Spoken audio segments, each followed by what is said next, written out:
Lord,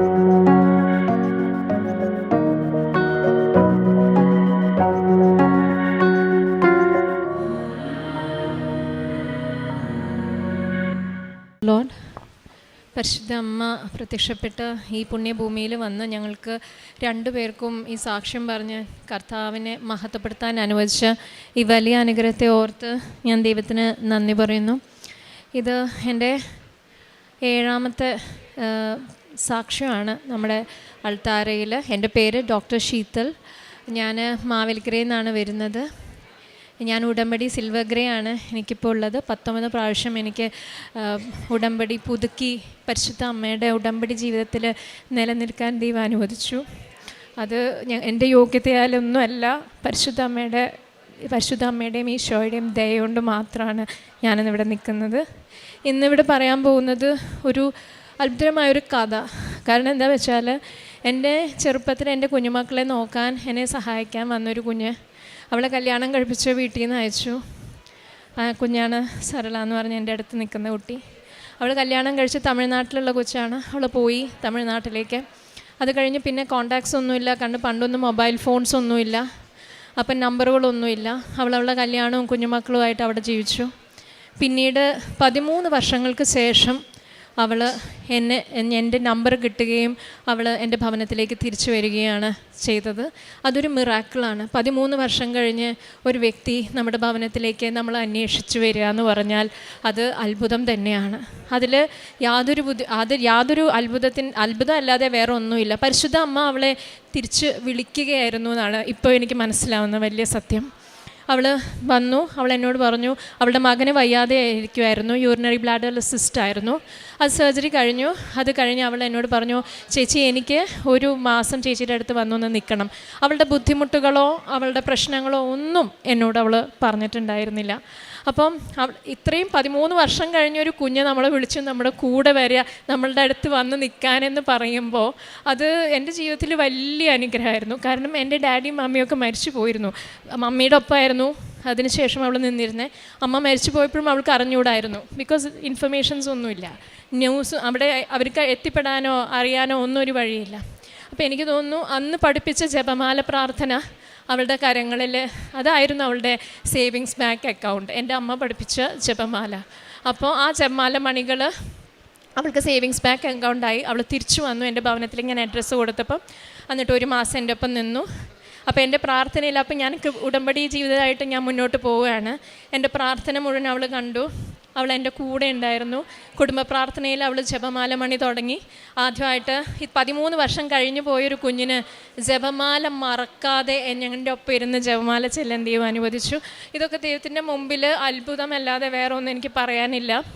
doctor എന്ന നിലയ്ക്ക് science ഒന്നുമല്ലെന്ന് മനസ്സിലാക്കുന്ന ഒരു കാര്യമാണ്. 13 ഇയേഴ്സ് കഴിഞ്ഞാലും ഒരാൾ ആ ജപമാല, ഒരു Hindu and also she's A Tamilian, അങ്ങനെ ഒരു കൊച്ച് 13 വർഷം മലയാളമേ സംസാരിക്കാതെ തിരിച്ചു വന്ന ജപമാല മണികൾ പറയാൻ സാധിക്കുക പരിശുദ്ധ അമ്മയുടെ വലിയ അനുഗ്രഹവും എന്താ പറയുക, കർത്താവിൻ്റെ വലിയ ദാനമാണെന്ന് ഞാൻ ഇപ്പോഴും മനസ്സിലാക്കുന്നു. ഇവളുടെ ഭവനത്തിലേക്ക് തിരിച്ചു വന്നതിന് ശേഷം ഞങ്ങൾക്ക് വലിയ ഒരു അത്ഭുതം എന്താണെന്ന് വെച്ചാൽ, ഒരു മാസം കഴിഞ്ഞ് അവൾ തിരിച്ചു പോവുകയാണ്, നമ്മുടെ വീട്ടിൽ വന്ന് തിരിച്ചു പോവുകയാണ്. അപ്പോൾ അവൾ എന്നോട് പറഞ്ഞു, നന്ദിയുണ്ട് എന്നെ ഒരു മാസം എൻ്റെ ചേച്ചിയുടെ ഒപ്പം വന്ന് നിൽക്കാൻ പറ്റണേന്നുള്ളത്. അപ്പം ഞാൻ പറഞ്ഞു, എൻ്റെ കയ്യിൽ പരിശുദ്ധ അമ്മയും ഈശോയും ഉണ്ട്, അല്ലാണ്ട് വേറെ സമ്പത്തായിട്ട് എനിക്കില്ല.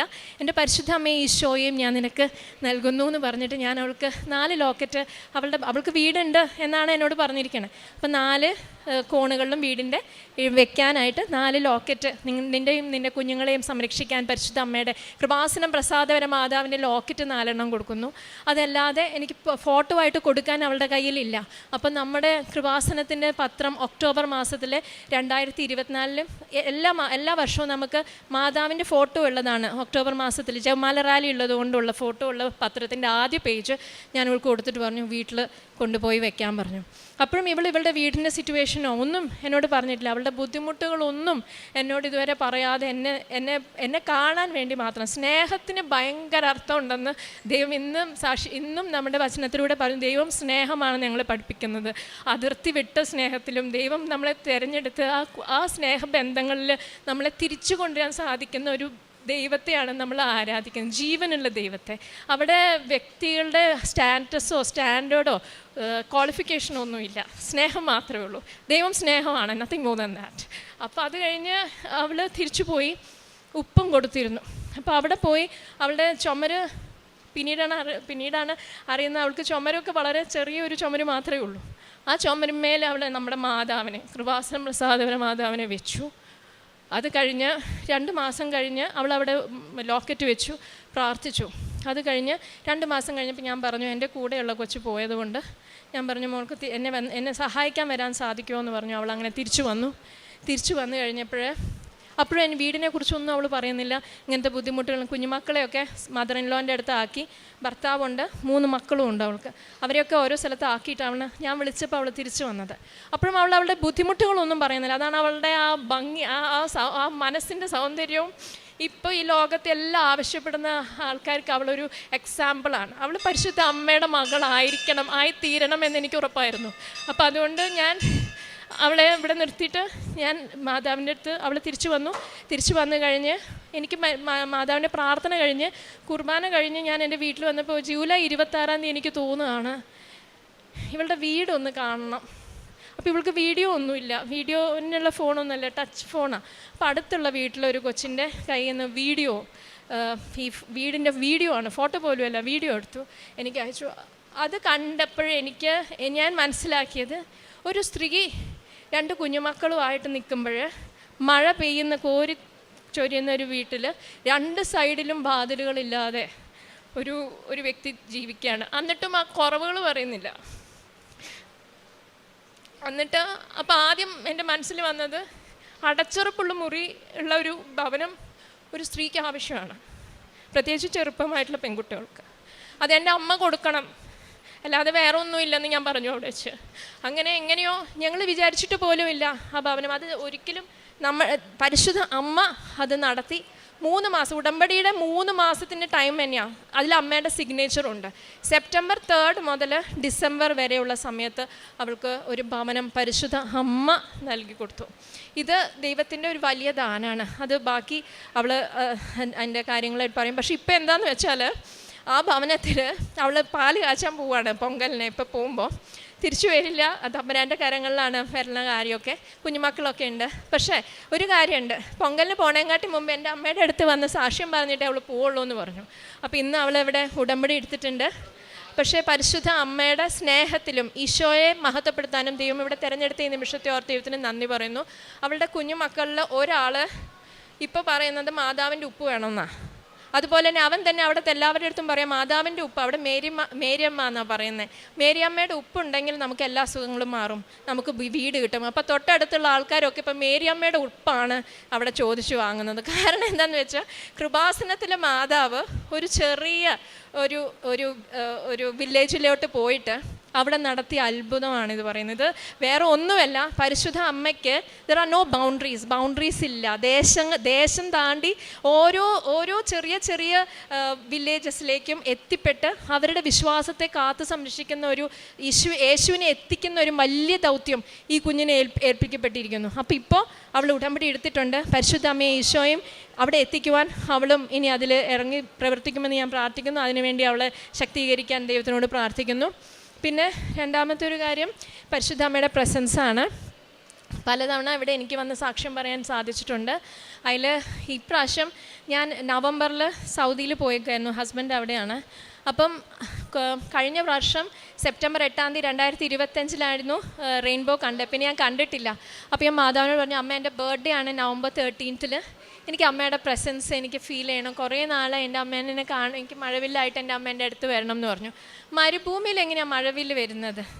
മരുഭൂമിയിൽ മഴവില്ല് വരാൻ സാധിക്കില്ലല്ലോ. അപ്പം ഞാനിവിടെ ഞാൻ സാക്ഷ്യങ്ങൾ കേട്ടിരുന്നു. സിന്ധുവിൻ്റെയും മക്കളുടെയും സാക്ഷ്യത്തിൽ ആ കുട്ടിയും കുവൈറ്റിലാണ് ഉള്ളത്. അപ്പോൾ ആ കുട്ടിക്കും ഈ മാതാവിൻ്റെ സാന്നിധ്യം റിഫ്ലക്ഷൻ ഓഫ് റെയിൻബോ പോലെ വരുമായിരുന്നു. മരുഭൂമിയിൽ നമുക്ക് മഴവില്ല് പോലെ വരാനുള്ള വെള്ളമില്ലല്ലോ. അപ്പോൾ റിഫ്ലക്ഷൻ ഓഫ് റെയിൻബോ പോലെ വന്നിരുന്നു. ഒരു ദിവസം ഞാനും ഹസ്ബൻഡും ഞങ്ങൾ അൽഹസ എന്ന് പറഞ്ഞ സ്ഥലത്താണ് താമസിക്കുന്നത്. അപ്പോൾ അവിടെ ചെന്ന് നമുക്ക് ആ വ്യത്യാസം അനുഭവിക്കാൻ അറിയാം. പ്രാർത്ഥനയിലും ഉടമ്പടിയിലും ജീവിക്കുന്ന ഒരു വ്യക്തിക്ക് വിശുദ്ധ കുർബാന സൗദിയിലില്ല, പക്ഷേ എന്നും ഞാൻ ഓൺലൈനിലേ കാണാൻ പറ്റുള്ളൂ. അതേ ഉള്ളൂ അവിടെ ഒരു ഓപ്ഷൻ. അപ്പോൾ എന്നും കുർബാന ഓൺലൈനിൽ കണ്ട് ഞാൻ എൻ്റെ ഉടമ്പടി ജീവിതം തന്നെ അങ്ങനെ തന്നെ മുന്നോട്ട് പോകും. കാരണം എന്തുണ്ടെങ്കിലും ഞാൻ പരിശുദ്ധ അമ്മ ഈശോയെ എത്തിക്കാനുള്ള ആ ഒരു മിഷൻ ഏറ്റെടുത്തൊരു വ്യക്തിയാണ്. അത് എനിക്ക് പറ്റുന്നത്ര ആത്മാർത്ഥത്തോടെ ചെയ്യാൻ ദൈവം എന്നെ അനുവദിക്കണേ. ഇനിയും എനിക്ക് അമ്മയുടെ മിഷൻ പ്രവർത്തനത്തിൽ പ്രവർത്തിക്കാൻ എനിക്ക് അനുഗ്രഹവും ഭാഗ്യവും നൽകണമേ എന്ന് പ്രാർത്ഥിക്കുന്നു. അങ്ങനെ ഞാനൊരു ദിവസം പുറത്തേക്ക് പോയപ്പം എനിക്ക് അവിടെ സൗദിയിൽ ഞാൻ ഫോട്ടോ എടുത്ത് കഴിഞ്ഞ് ഞാൻ നോക്കുമ്പോൾ എനിക്കിങ്ങനെ മഴവില്ലിൻ്റെ പ്രസൻസാണ് അവിടെ, റിഫ്ലക്ഷൻ ഓഫ് റെയിൻബോ. അപ്പോൾ അമ്മയ്ക്ക് എന്ത് സാധിക്കും? അമ്മ എവിടെയുണ്ട്? ഉടമ്പടി എടുത്ത എല്ലാ മക്കളുടെ കൂടെയും മരുഭൂമിയിലായാലും ഈ ഭൂമിയിലെ ഏത് അതിർത്തിയിലാണെങ്കിലും അമ്മയ്ക്ക് എത്തിപ്പെടാൻ സാധിക്കും. പിന്നെ ഉള്ളത് ഞങ്ങളുടെ ഈ കുഞ്ഞിന് തന്നെ ഈ വെളിച്ചെണ്ണ വീണിട്ട് കയ്യിൽ ഇങ്ങനെ കുമിള പോലെ വന്നിട്ടുണ്ടായിരുന്നു. ഭയങ്കരമായിട്ട് ചൊറിച്ചിലും വേദനയായിരുന്നു.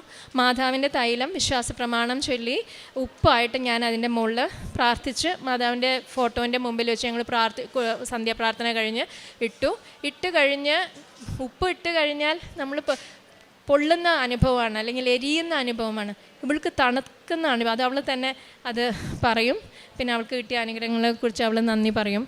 ഇതൊക്കെയാണ് ഞങ്ങളുടെ ജീവിതത്തിൽ നടന്നത്. ഇതിൽ കാണുന്ന ഒരു കാര്യം സങ്കീർത്തനം 145:16 അവിടുന്ന് കൈ തുറന്നു കൊടുക്കുന്നു, എല്ലാവരും സംതൃപ്തരാകുന്നു എന്നുള്ളതാണ്. അപ്പോൾ അതുകൊണ്ട് എൻ്റെ ദൈവത്തിനെ ഒരുപാട് മഹത്വപ്പെടുത്തി ഈ നൽകിയ ഓരോ അനുഗ്രഹങ്ങളെ പ്രതി നന്ദി പറഞ്ഞുകൊണ്ട് ഞാൻ എൻ്റെ സാക്ഷ്യം ഇവിടെ അവസാനിപ്പിക്കുന്നു. എൻ്റെ കൂടെയുള്ള കൊച്ചു സാറുള്ള അവൾക്ക് കിട്ടിയ അനുഗ്രഹങ്ങൾ പറയും. അറിയില്ല, ഞാൻ തമിഴ്നാട്ടിൽ നിന്നാണ് വന്നേക്കണത്.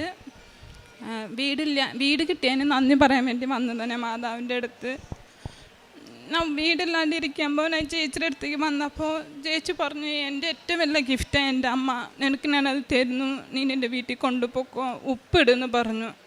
ചേച്ചി തന്നപ്പോൾ ഞാൻ വെറുതെയാണ് അത് കൊണ്ടുപോയത്. ചേച്ചി പറഞ്ഞതുകൊണ്ട് ഞാൻ കൊണ്ടുപോയിട്ട് മാതാവിൻ്റെ 4 ലോക്കറ്റ് 4 മൂലയിൽ വെച്ചിട്ട് ഉപ്പിട്ട് പ്രാർത്ഥിച്ചൊന്നുമില്ല, വെറുതെ ഇട്ടത്. ചേച്ചി പറഞ്ഞു എന്ന് പറഞ്ഞിട്ട് 1 മാസം കഴിഞ്ഞിട്ട് ഞാൻ തിരിച്ച് ചേച്ചിയുടെ അടുത്തേക്ക് തന്നെ വന്നു. ചേച്ചി പറഞ്ഞു, ആദ്യമായിട്ട് വരുമ്പോൾ ഈ അമ്മയുടെ ഫോട്ടോ ചേച്ചിയുടെ വീട്ടിൽ ഫ്രണ്ടിൽ തന്നെ ഉണ്ട്. അപ്പോൾ ചേച്ചി പറഞ്ഞു മാതാവിൻ്റെ അടുത്ത് പ്രാർത്ഥിച്ചിട്ട് കയറാൻ. ആ പ്രാർത്ഥന എന്താണെന്ന് അറിഞ്ഞൂടെ എനിക്ക് എങ്ങനെ പറയേണ്ടതെന്ന് അറിയില്ല. അത്രയും തന്നു. ഒരു ചെറിയ വീട്ടിൽ ഞാൻ എൻ്റെ കുഞ്ഞുങ്ങളെ വെച്ച് ഞാൻ കഷ്ടപ്പെട്ടതിന് മാതാവ് ഇപ്പം എനിക്ക് ഏറ്റവും വലിയ വീട്, ഏറ്റവും വലിയ ഗിഫ്റ്റാണ് തന്നേക്കണം. അതിന് നന്ദി പറയാൻ വേണ്ടിയിട്ടാണ് ഞാൻ ഇവിടെ വന്നത്. ഞാൻ ഉടമ്പടിനെ കുറിച്ചൊന്നും എനിക്ക് അറിയില്ലായിരുന്നു. ചേച്ചിയുടെ വീട്ടിൽ ചേച്ചി 2 പ്രാവശ്യം പ്രാർത്ഥിക്കും, കാലത്തും വൈകിട്ടും. ചേച്ചി ഓരോന്ന് പറയും എന്നോട് ഉടമ്പടിനെ കുറിച്ച്, പക്ഷെ എനിക്കൊന്നും അറിയില്ല. പക്ഷെ ചേച്ചി പറഞ്ഞു, നീ വിശ്വസിച്ച് പ്രാർത്ഥിച്ചാൽ എനിക്ക് എന്തും കിട്ടും, എൻ്റെ അമ്മനെ എനിക്ക് തരും എന്ന് പറഞ്ഞാൽ ആ അമ്മനെ എൻ്റെ കയ്യിൽ തന്നപ്പോൾ ഞാൻ വെറുതെ വാങ്ങിച്ച് ഞാൻ വെച്ചത്. പക്ഷേ എനിക്ക് ആ അമ്മ എന്നെ ഏറ്റവും വലിയ വീടും ഏറ്റവും വലിയ നന്ദി പറയാൻ വേണ്ടിയിട്ടാണ് ഞാനിവിടെ വന്നേക്കുന്നത്. ഞാൻ 13 വർഷം കഴിച്ചിട്ടാണ് ചേച്ചിനെ തിരിച്ച് കണ്ടത്. എൻ്റെ മോന് വയ്യാണ്ടായപ്പോൾ ഇവരെക്കുറിച്ച് നമ്പർ ഒന്നും കിട്ടിയില്ല എനിക്ക്. അപ്പോൾ ഞാൻ എൻ്റെ ചേച്ചിനെ വിളിച്ചപ്പോൾ എൻ്റെ ചേച്ചിന് മുമ്പ് ഇവരുടെ ആൻറ്റിയുടെ നമ്പർ തന്ന് പിന്നെയാണ് ചേച്ചിയുടെ നമ്പർ എനിക്ക് തന്നത്.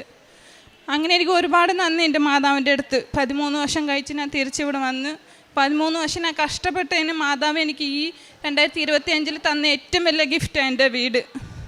എൻ്റെ കൈ കൊപ്പിൽ ഇതായപ്പോൾ ഭയങ്കരമായിട്ട് ചോറിഞ്ഞോണ്ടിരിക്കുകയാണ്. ചേച്ചി ഞാൻ പ്രാർത്ഥിക്കും. അപ്പം ഞാൻ ചോറിഞ്ഞോണ്ടിരിക്കുമ്പോൾ ചേച്ചി ചോദിച്ചു, എന്താണ് ഈ ചോറിഞ്ഞോണ്ടിരിക്കുന്നത്? അപ്പം ഞാൻ പറഞ്ഞു, ഇങ്ങനെ ആയി ചേച്ചിന്ന്. ഉപ്പിട്ടിട്ട് ചേച്ചി മാതാവിൻ്റെ എന്നെ ഉപ്പിട്ട് തന്നിട്ട് ഞാൻ ഇരുന്നപ്പോൾ ചേച്ചിയൊക്കെ എന്താണ് എനിക്ക് ഒന്നുമില്ലെന്ന് പറഞ്ഞപ്പോൾ എൻ്റെ കൈ തണുത്ത പോയിരുന്നത്. എങ്ങനെയാണ് പറയേണ്ടതെന്ന് എനിക്കറിയില്ല. പക്ഷേ ഈ മാതാവിന് ഒരുപാട് നന്ദിയുണ്ട്. ഇപ്പം ഞാൻ മാതാവിനെ കൊണ്ട് തിരിച്ച് ഞാൻ എൻ്റെ വീട്ടിൽ പോവുക. ആദ്യം ഞാൻ ഒരു ചെറിയ പത്രത്തിലുള്ള ഫോട്ടോ മാത്രമാണ് കൊണ്ടുപോയത്.